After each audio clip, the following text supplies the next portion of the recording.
Hát ő nem tudja, hát arra van, ő nem tudja. Figyeld, engem néz. Figyeld, engem néz. Ha kinyitod a kurva szemedet és megnézed a térképet, akkor nem New York Lisszabonnal szembe van, te kutya? Bluetooth stereo headset.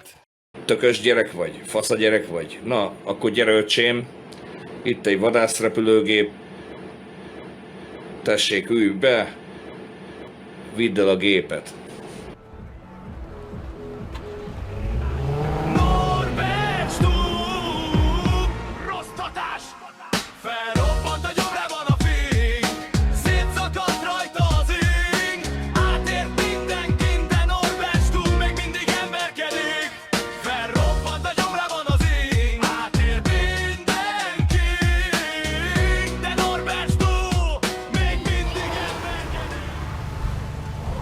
Mondom neki, hogy what's problem?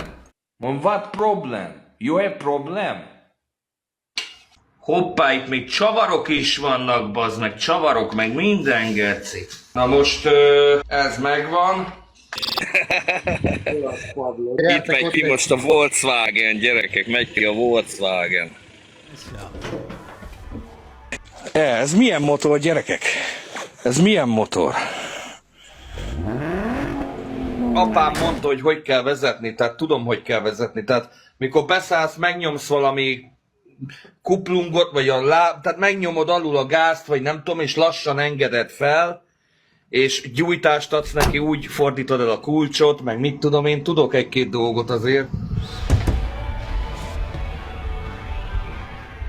Ha te elmész egy versenyre, van két Suzuki, elindul a verseny.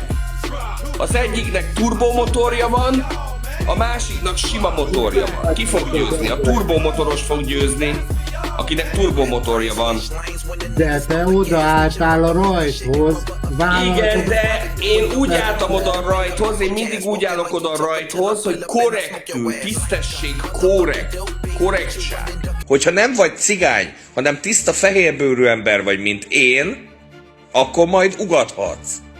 Addig viszont szavad nem ér semmit. Amit odaírsz, az csak betű. Amit te odaírsz, az csak betű. Azzal úgy érsz el semmit. Betűket írsz oda. Sögyör, mögyör, nyugi, nyugi, nyugi.